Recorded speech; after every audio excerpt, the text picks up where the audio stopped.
Good evening, brethren, and welcome to the 11th installment of the Grand Master's Q&A session. I'm Dan Hotchkiss. I will be your host and MC for the evening. And for this evening, we have a wonderful program scheduled for you.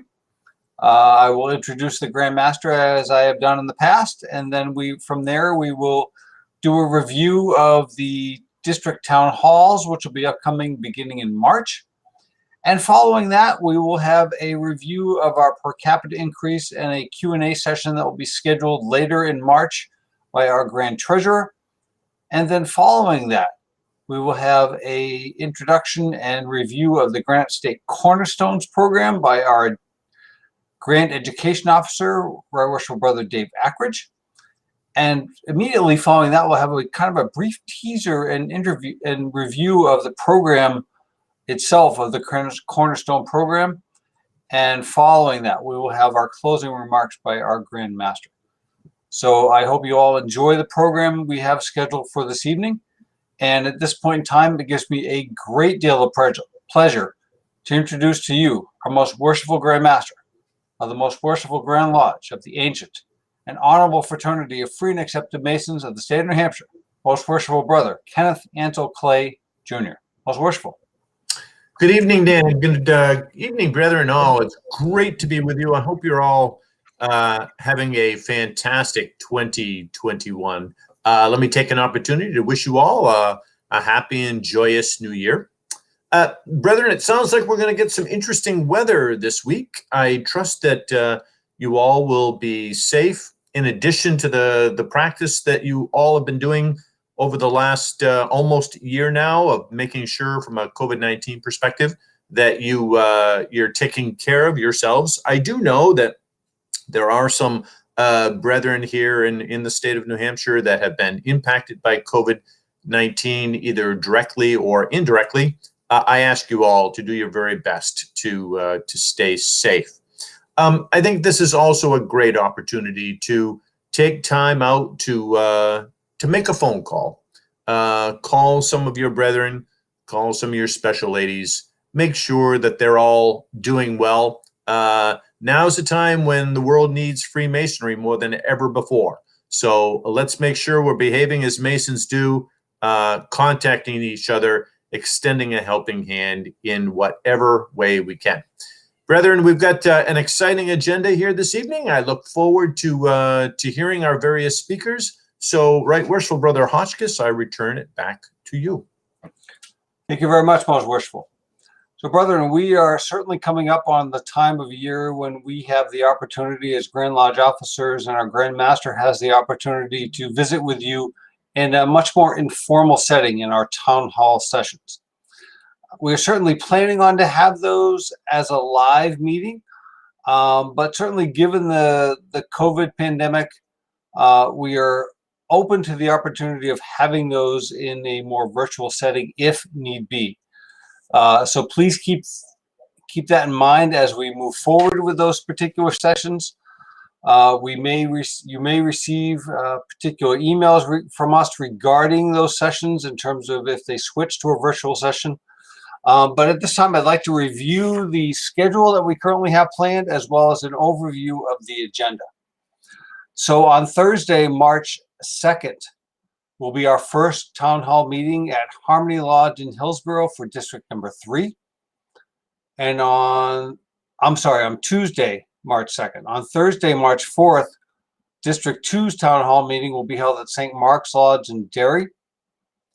And the following Monday, on March 8th, District 5, Humane Lodge in Rochester. And following that will be on Wednesday, the 10th, District 1. I know the schedule had originally indicated, March 17th. However, that has been changed to March 10th, the previous week at St. John's and St. Andrew's Lodge in Portsmouth. On Monday, March 15th, will be District 4 at Horse Chase Lodge in Pennaquik. Thursday, March 18th, District 6, Chicora Lodge in Holderness.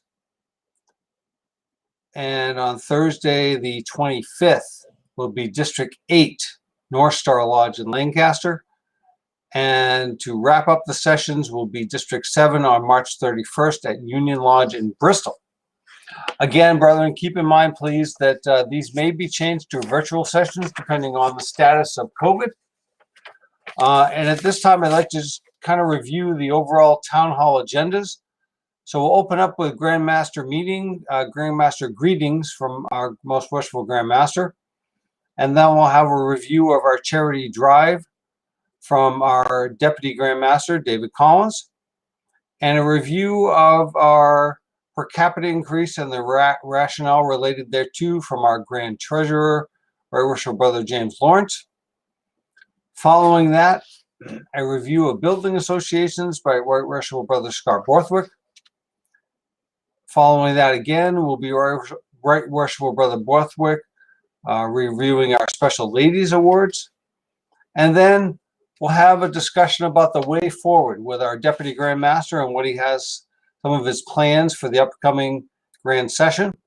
And then just a general Q&A for all who are in attendance. So, brethren, that is just kind of an overview of our town hall agenda as we move forward. At this point in time, I would certainly like to introduce our Grand Treasurer, Right Worshipful Brother James Lawrence, who will review our per capita increase and as well as the Q&A schedule that he has planned sometime in March. Right Worshipful Brother Lawrence, the floor is yours. Thank you, Right Worshipful Hotchkiss, for that introduction. First and foremost, I want to just put this out there. No Grand Treasurer would ever want or choose to want to present to the brethren that he's requesting a per capita increase. And I am no different in that aspect, is that this is something that most of the time we would do just about everything we possibly could do before requesting to put additional burdens on the pocketbooks of our brethren. However, at this time, and you may well, if you were not at the semi-annual, you certainly have heard that I stood up and actually did just that. I proposed an amendment to the Constitution, to the Grand Constitution, to increase the per capita. Now, how did we get there? I mean, this jurisdiction has a long-standing tradition of not frequently asking for per capita increases. As a matter of fact, the last time we asked for a substantial increase to the annual per capita was well over a decade ago. And at that time, we actually asked for a large increase. It was a $20 increase, almost a doubling of the actual annual per capita. And the reason why that was required was because we had gone so long previously without asking for increases to the per capita that we actually ran the risk of damaging the ability to preserve the integrity of our Grand Lodge endowment, because we had become so far upside down in terms of what our projections were going to be for expenditures versus what the per capita was bringing in. Because naturally, if you don't raise your per capita, the cost of goods, the cost of services every year continues to go up. So now that we are here at this point in time where we are asking for a per capita increase, I want to make a little subtle difference, or at least highlight a subtle difference in our approach. Last time we asked for a large one-time increase. This time, what we are asking is for small but incremental increases over time. And if you look at the exact proposal that was brought forth in November, it requested an annual increase of 3.5%. What does this mean? That means that if this were to pass this May, that for the year 2022, there would be an increase in the per capita per member of $1.58. That seems like a small amount. However, By doing this now, what we're trying to do is to avoid the necessity to come back to the brethren at some point in the near future and ask for a large increase with little to no warning. Now, why is this so important that we do it now? Well, unfortunately, if you look at what's going on right now in our jurisdiction, we have a couple of things that are putting really a lot of financial burden on us. One is obviously the natural cost of things going up, or inflation. But there's another thing that's really putting a large burden on us, and that is a loss of membership. Our jurisdiction has lost a net on average in recent years of approximately 170 members a year. Over the past decade, that has decreased the amount that the per capita has contributed to Grand Lodge substantially. And unfortunately, this combined with ordinary increases in cost due to inflation has put undue burden on our finances. It is not something that we take lightly. It's not something that I take lightly, but unfortunately, I fear that this is the only reasonable and the only prudent and responsible action that we could take at this particular time. Now, the natural question that comes to most people's mind when we talk about this is, well, what have we done in terms of controlling spending? What have we done in terms of looking at what we could possibly do internally to avoid requesting an increase to the per capita? I'm here to tell you that over the past decade, our budget for the most part has remained relatively flat, even despite the increased cost of goods and services. This is one of the things that I would like to discuss in further detail at a more detailed question and answer session that will be scheduled actually sooner than March. It will actually happen on the 21st of September. So the 21st of February. So on February 21st at 7:30 p.m., we have scheduled a question and answer session where I can go into a lot more detail about the analysis that went into this decision, about what our spending trends may have been in the past, what our projections are for the future, depending on what our jurisdiction decides to do at this time, and also allow any brethren who has questions as to what the implications are of this per capita increase request. They will have adequate time to be able to ask those questions at that time. In addition to that, that will be followed by information sessions that will also be presented by myself at each and every one of the town halls. We want to make sure that we give all of the brethren across this jurisdiction as many bites at the apple as we can in terms of being able to understand exactly what we're looking at, what the implications are of passing or failing to pass this proposal, and what the way forward should be. I don't want to beleaguer this point and take up all of your time, especially considering that we'll have more than adequate time to discuss this at the Q&A that's dedicated to this topic alone on the 21st of February. I would open it up now if there are any questions from the brethren. And actually, I already see a couple that are coming in. I see one that asks, why not connect this to an index like the CPI? That is actually a valid question. And I can honestly tell you that during our initial analysis, we debated that quite extensively. But there's two things at play here. If we were only looking at addressing the issue of inflation or the cost of goods and services, the CPI might be a prudent step to take or a prudent way to go.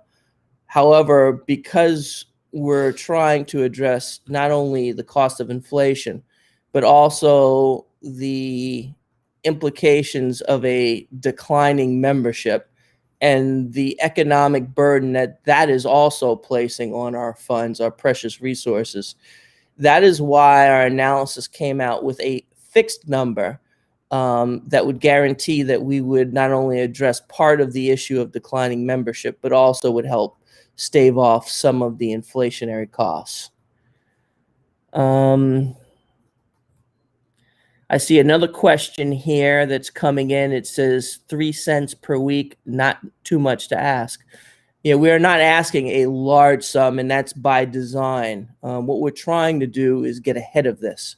We want to ask for a reasonable increase that can avert a potential shortfall in our financial resources so that we won't have to come back to the brethren and ask for a very large increase to the per capita like we had to some 10 years ago. Net loss of members. There's another question from a brother here. Says, is the net loss of members offset by new members? No. When I say a net loss of 170 members, I'm talking about just that, a net loss. So that's including new members that are added to our jurisdiction every year. But we're, even with adding new members, we're losing more members than we're adding, to the rate or to the tune of approximately 170 members per year.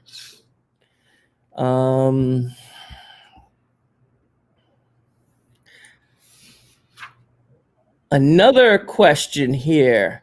So would you agree this is an increase of $8.60 compounded over 5 years?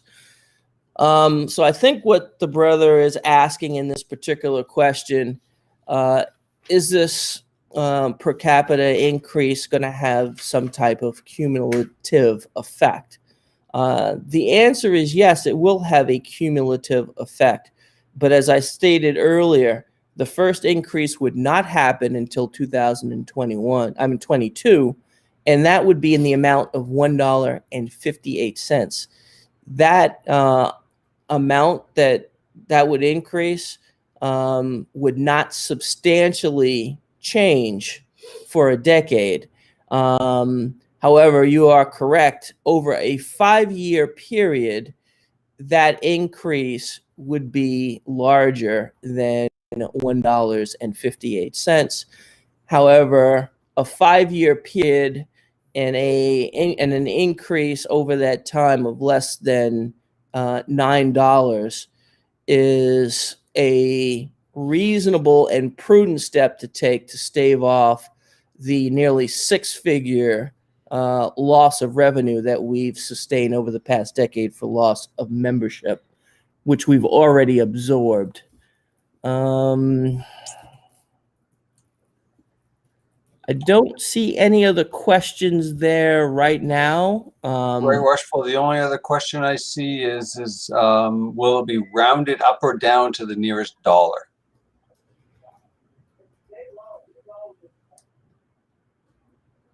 Okay. The question is, will it be rounded off to the nearest dollar? Currently, based on the way that the amendment is proposed, it would not be rounded off. If we were going to do that, that would require an amended motion be made in May. And I think that would do it for now. I'll stay on and be available if there are any questions that come up later. Thank you very much, Right Worshipful. I appreciate the comments and the analysis, and certainly look forward to the additional Q&A session that you'll be providing on February 21st. And brother and I certainly hope you tune into that to be able to ask further detailed questions of our Grand Treasurer as he discusses the details regarding this potential per capita increase. Brethren, at this point in time, it gives me a great deal of pleasure to introduce to you our Grand Education Officer, Right Worshipful Brother David Ackridge, who is going to discuss the Granite State Cornerstones rollout and the schedule, and provide us with a brief program to give you an example of what some of the programs in the Cornerstones program will include. Right, Worshipful. Thank you, Right Worshipful Brother Hotchkiss, and most worshipful Grandmaster and brethren all, good evening. For those of you who may not have perhaps had an opportunity to participate in the new Granite State Cornerstones, I'm going to briefly share what it is. Some have asked, is this a replacement for Master's class? Why are we doing away with that class? We are not. We are renaming to revitalize and expand the old format to better reflect the needs of your Masonic journey. In short, each of our Cornerstones classes is a facilitated discussion. What are the highlights of this program? Over the last 2 years, your education committee, specifically, we've had input from all, specifically our Deputy Grandmaster, Right Worshipful Brother Collins, and Right Worshipful Brother Hotchkiss and myself have been evaluating this, and we've had various meetings. And we've come to the conclusion that, as you know, the master's class were originally designed for lodge leadership. It was an excellent program, and the outlines were and still are relevant. They're not going away, as you will soon see. You know, there are always bright spots in anything, and certainly using the current COVID restrictions has really allowed us to beta test and now roll out the new program. We're going to have larger geographic groups. You know, perhaps you've heard of Area 51, Network 23, more recently 47th Proposition. And these are really just kind of sub-monikers of the Granite State Corners program and are reflective of the geographic groups that they represent. We've not quite settled on a sub-moniker for District 6 and 8, but understand they are in the program, but stay tuned. I'm sure we'll come up with something.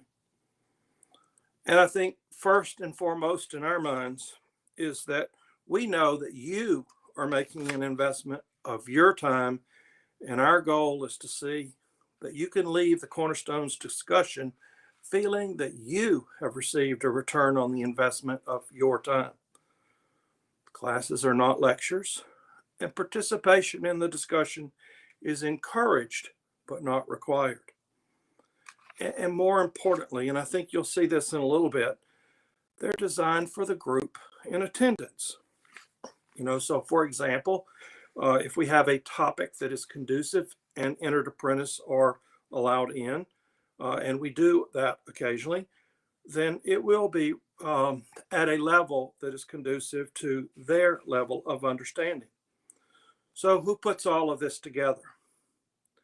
The district deputy grand education officers of the respective geo groups will team together to facilitate the discussions. These discussions are going to be populated by Masonic educational topics, which are conducive of a better understanding of the ritual, as well as the use of the leadership topics from the previous format. Where will the topics come from? Who will do them? It may be your DDGOs. It may be a topic, and if you're not aware, we have a speakers bureau, and you can find this on the Grand Lodge website. And we have a number of really good speakers over and above our DDGOs of some 50 topics that can be picked from. So you may go to a Cornerstones discussion and see that we have the most worshipful Grand Master, or the Deputy Grand Master, presenting a topic. I think the beauty of this new program is that we're going to, they'll be monthly, which means that in these larger geo groups, we will have 4 across the state each month. And we will have them for sure from January through October, so 10 months. November and December are optional, and we certainly recognize that when you get into the holiday season, sometimes that is difficult. So how does it work? In this, our year 1, we will we're not going to have a hybrid option. Meetings will either be in person or virtual. However, in our current COVID environment, we have declared that they will be virtual. And as we are going to experience here in the next day, weather issues. So guess what? From January through March, they'll be virtual. But because we now have some of these virtual options, Cornerstone classes, again, are going to be 4 times a month. So consider this. We're going to communicate to you on a quarterly basis so that you know what the topics are, whether they're going to be virtual or in person. And you have the ability to avail yourself of an educational offering just about every week of every month. So let's take a look at this quarter. We open January on the 3rd Monday.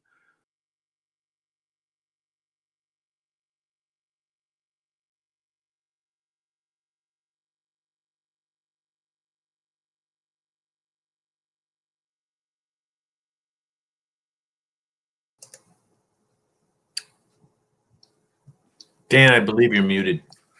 I don't know what happened, But you're back. but I'm back. Okay, we'll pick right up. So, because we now have some virtual options, Cornerstone classes are going to be available 4 times a month or at least 10 months a year. So consider this. We're going to communicate to you on a quarterly basis so that you know what the topics are, whether virtual or in person. And you have the ability to avail yourself, whether it's your geo group or not, in an educational offering just about every week of the month. So let's take a look at this quarter. We opened on January in January on the 3rd Monday with the 47th proposition, and Right Worshipful Rob Anderson doing music in his series of the 7 liberal arts and sciences. Right Worshipful Anderson does a wonderful, wonderful job. And this is his whole series. And as you'll see later, we're going to conclude that series soon. Last week, Area 51, the last Wednesday of the month, and it depends on what the last Wednesday is as to whether it's the 4th or the 5th Wednesday. If there's a 5th Wednesday, did an excellent Cornerstones on the letter G. Followed the very next night by Network 23 doing protocol. And they are going to do it on the last Thursday of the month. You notice a pattern? We had 2 Cornerstones groups that were focusing on ritual, coupled with one on leadership. The focus on leadership is not going away. This format, coupled with the Leadership Institute, many of you have had an opportunity to attend that, will result in more leadership offerings, not less. And I would encourage you to stay tuned because the leadership option has just begun. But what about District 6 and 8? Well, guess what? They are scheduled for their inaugural Cornerstones class on Monday, February the 8th, the 2nd Monday of the month. And they will be discussing the working tools of Freemasonry. Consider joining us. So again, I said that we were going to communicate to you what the topics were. So in District 6 and 8, on the 2nd Monday of every month, they will do the working tools of the 21st century. In March, they're going to do guarding the West Gate. And in April, they're going to do Masonic protocols. The 47th proposition is the 3rd Monday of the month. In February, they are going to conclude with the 7 liberal arts and sciences on astronomy. And then in March, they're going to circle back around and do the liberal arts and sciences collectively, a roundup of all of the topics that have been previously discussed. Network 23 has not declared their topics yet. That's another matter. Area 51, in February, they're going to do the 4 cardinal virtues. And in March, they're going to do the Masonic funeral service. So as you can see, there's a smattering there of what was our old master's class, as well as this type of facilitated discussion. So I'm going to take a moment and Brother Benner to say music was a fantastic program. Yes, it was. And Right Worshipful Anderson has done a tremendous job in this virtual environment of doing the 7 liberal arts and sciences.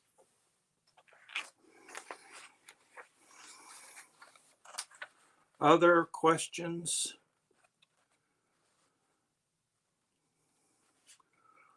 Brother Ladd, not great for District 8. I will only say that the day was left to the districts, and the district deputy grandmasters were both on with the DDGOs when that date was selected.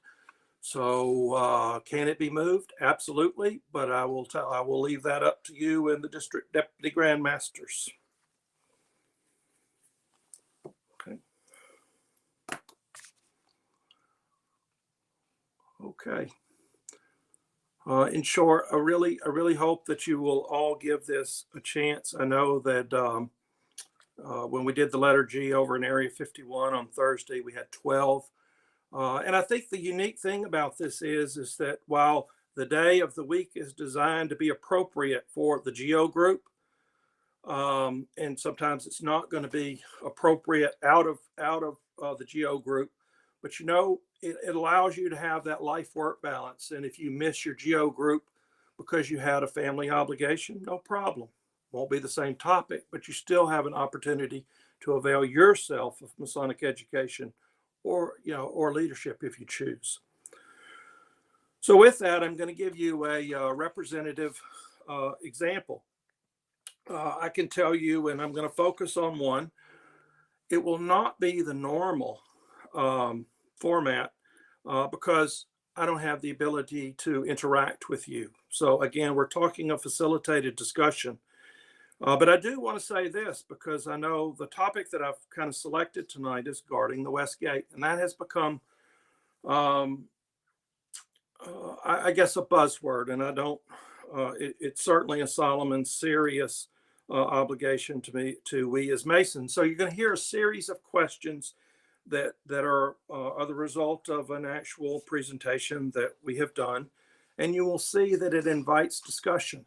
I'm not going to give you my opinion. I'm not going to lecture you. So guarding the West Gate, whence came the idea that a man, almost any man, has an inherent right to become a Freemason? Is it not a privilege to be conferred upon the worthy? And that quote is attributed to Dwight L. Smith. So we started with that. And, what is worthy? What is the criteria? The Grand Lodge of Alberta has a lodge plan for education which states, there are those who for one reason or another become Masons before they're really ready to assume the privileges and duties of membership.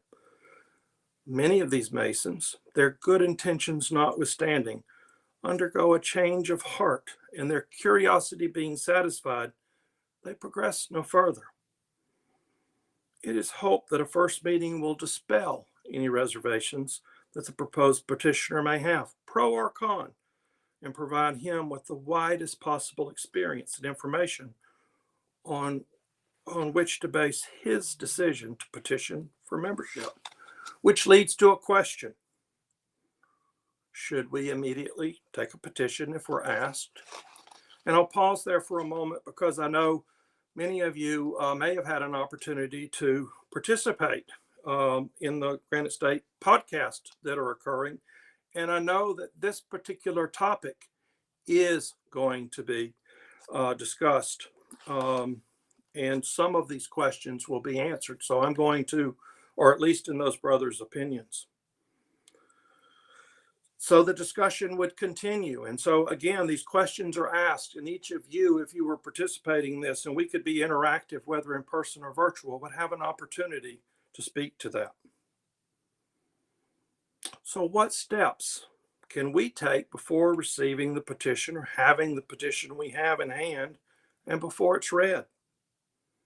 Perhaps meet in a casual environment, invite to a meal before a Masonic function, give a tour of the lodge room, and the list goes on. And I know, because of one of the presenters on the podcast, having received the petition, who should be the first line signer, the second line signer? What are their responsibilities? Do we do a good job of explaining what Masonry is? How would you explain it? And in that explanation, and I know that Right Worshipful Brother Malcolm Wolf does a wonderful job in one of our workshops and seminars on the history of Freemasonry. Do you know enough about it to be able to speak to that generally? The history of your lodge. Some of these lodges are so rich in history. Here's a big one, the time commitment. The requirement to memorize lessons. The requirement to change clothes for the degrees. The requirement of a unanimous ballot. The family. The family has got to be a part of this decision. And I'm going to move on to some other things. You know, we talk about receiving light. How do we explain this to the candidate? How do we give light? We know what the process is. We've received the petition. Hopefully, we've done that pre-petition work. It's been read in open lodge, and the Worshipful Master has appointed an investigation committee. What are the duties of the investigators?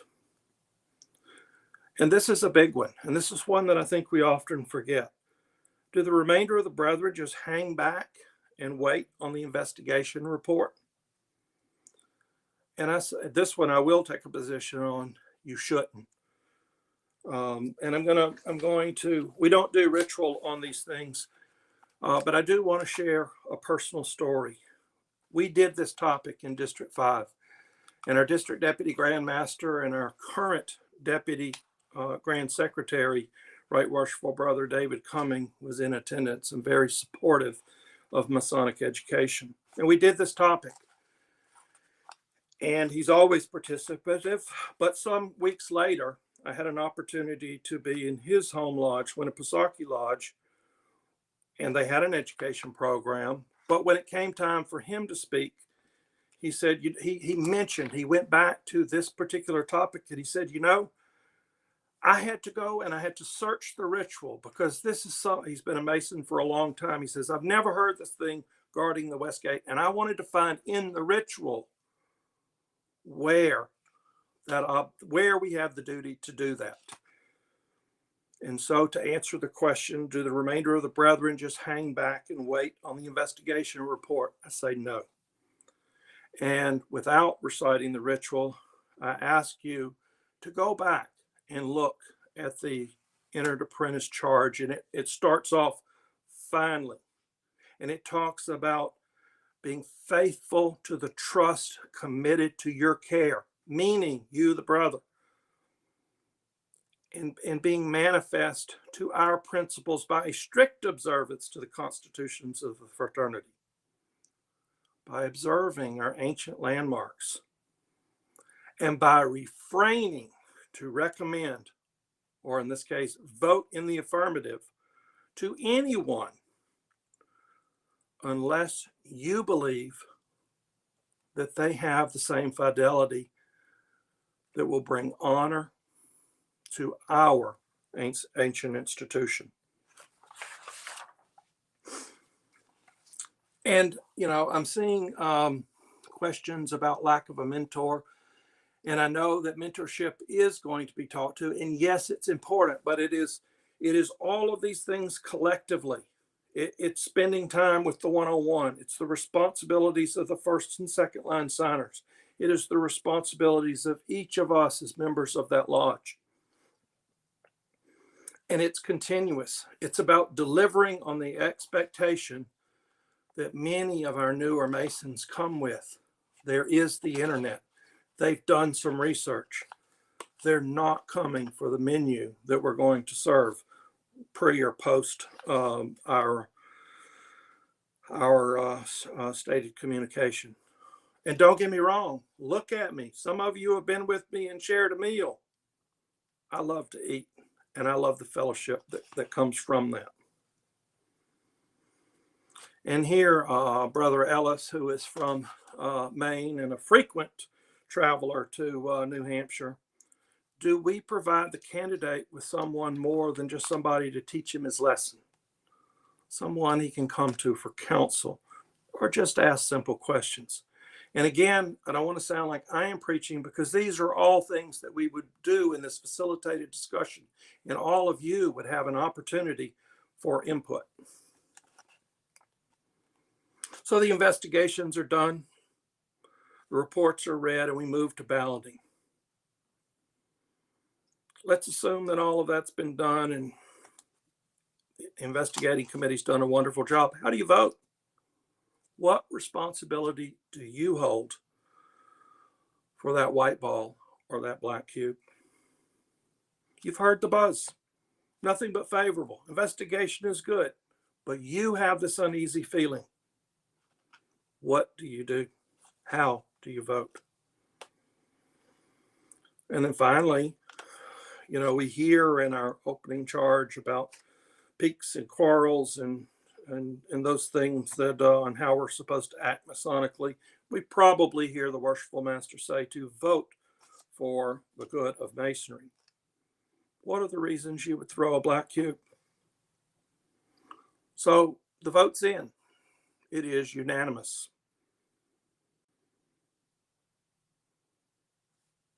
Are you done? No. And I want to give an example without naming any names. And I've seen and I know the individual, but I know that there was a unanimous ballot. They did a wonderful job of what I would call pre-petition, invited this person to meals, whatnot. But you know what? Even after the affirmative vote was in, before the EA degree, one brother came forward and said, "This cannot go forward. I have concerns." Legitimate concerns. And it was put off. That is the power that you have. That is the obligation that I think you have to our ancient and honorable fraternity. But let's presume that the candidate moves forward. The degree is well done. We have good ritual. What next? Do we start the fellowcraft lessons and schedule the degree and say he's well on his way? Do we give him the cloudy book and say, read it? Do we perhaps take him up and travel? Do we get him to attend an entered apprentice workshop? Do we get him to attend a lodge that's being opened in EA? Do we have a Cornerstones discussion that is appropriate for an EA? Do we continue that engagement? Are we delivering on that experience? We get to the fellowcraft degree. Is it rinse and repeat? Or do we still have to show the same enthusiasm, the same mentorship, the same degree of travel as before? And now we arrive at the Master Mason's degree. And those of you that were at our LOI heard the dialogue and a piece of the ritual that Right Worshipful Busby and the DDGLs recited. And on that final degree night, they are constitutionally a Master Mason. Are they done? And all of you have heard us speak on that fourth meeting. And I challenge you, will we meet his expectations?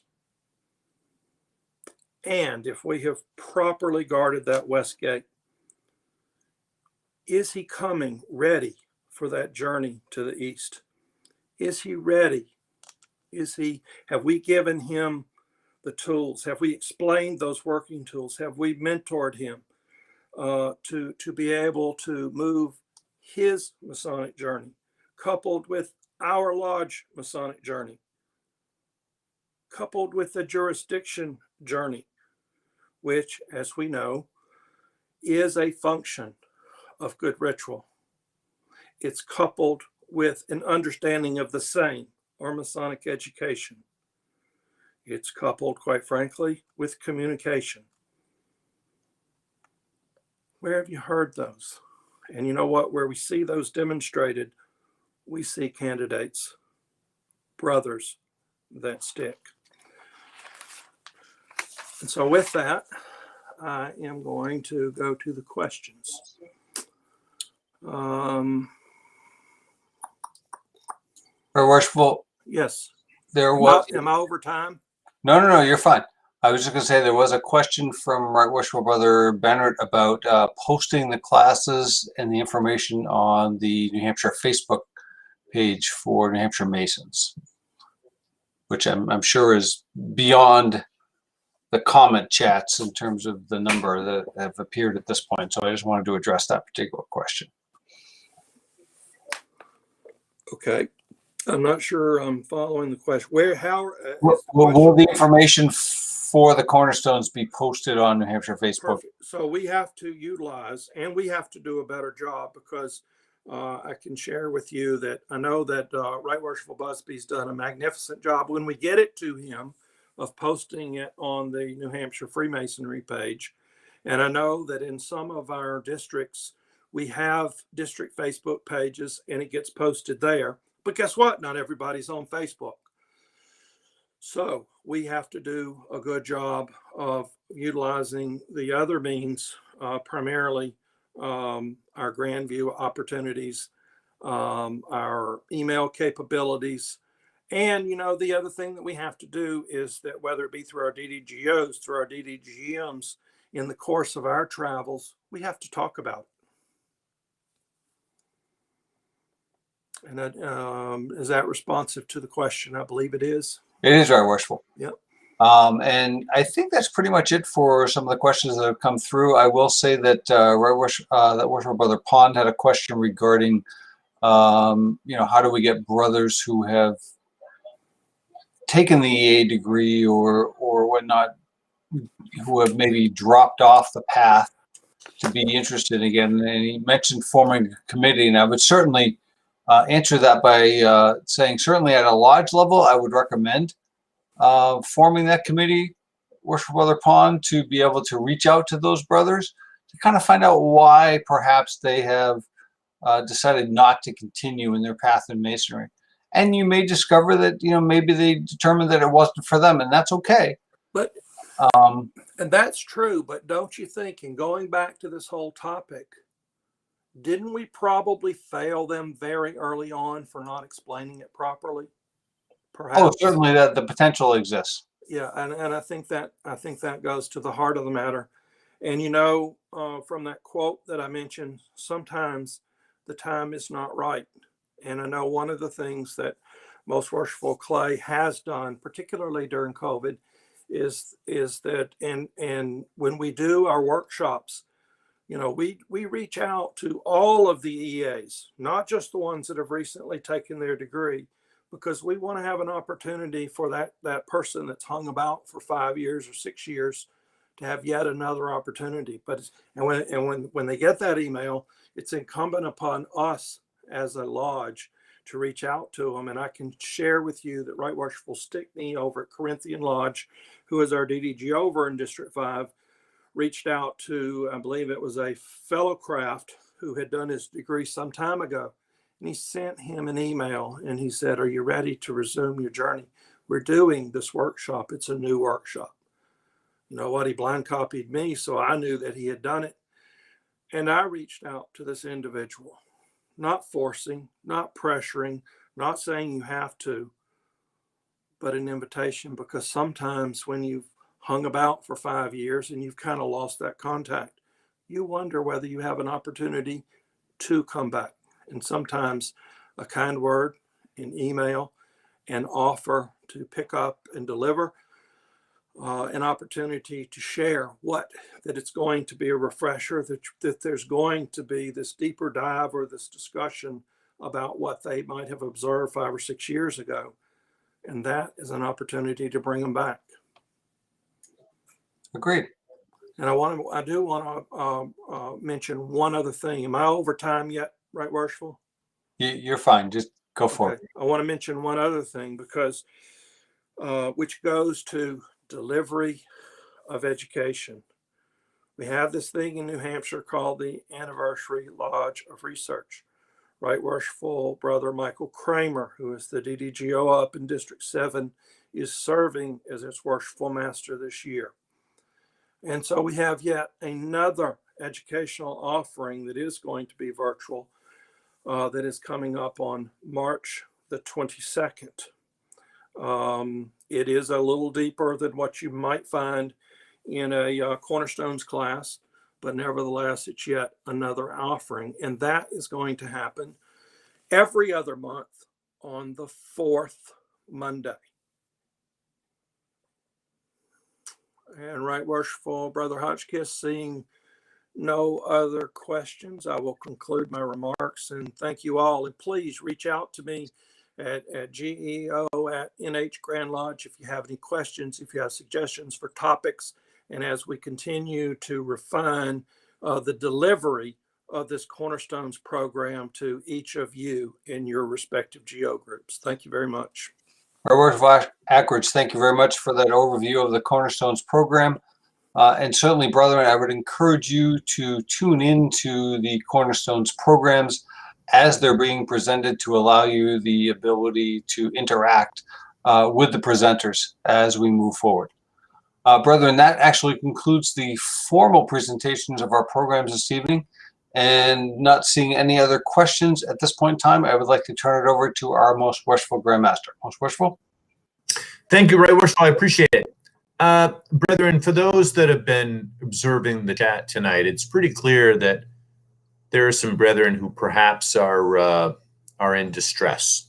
So if you know these brethren, I would encourage you to reach out and see if you can offer assistance. But some of the language that was used reminds me that I should reiterate to you a message that I sent to every Mason in the state recently, and I'm going to read it to you now. Freemasons protect and support each other. We lend a helping hand. We listen. We guide. We teach. And we volunteer. We perform our good works not only for our members, but for all of mankind. For generations, communities have turned to Freemasons as a guidepost for everything that is good and right in the world. Freemasons are just and upright men who conduct their lives at the highest levels of dignity, integrity, and morality. We're on a journey to learn to subdue our passions and practice the virtues of brotherly love, relief, and truth. We constantly strive to exhibit that character within and without the walls of our lodges. As a result, countless opportunities exist to uplift our fellow man when they need us most. Brethren, I hope that you take a few moments every day, especially during these most difficult of times, to contemplate your obligations, the lessons taught in our rituals, and your journey from the rough to the smooth ashlar. So, brethren, I would charge you to take those words. Remember that it is an honor to be able to call yourself a Freemason, and you should always act as such. We're very fortunate here in the state of New Hampshire.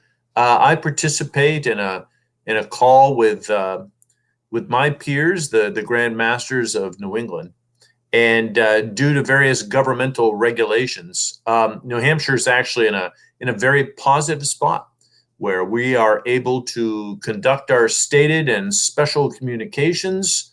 We are able to perform degrees. In some cases, we do veterans programs. Sure, there are limitations. We don't do public meals and that sort of thing. And certainly, everyone is taking the proper precautions when it comes to social distancing, cleaning your hands, and wearing of masks. But brethren, here in this state, you are allowed to meet, and that is a real privilege. So I would encourage you, if you feel safely about it, to attend one of your lodge functions, whether it be online or face-to-face.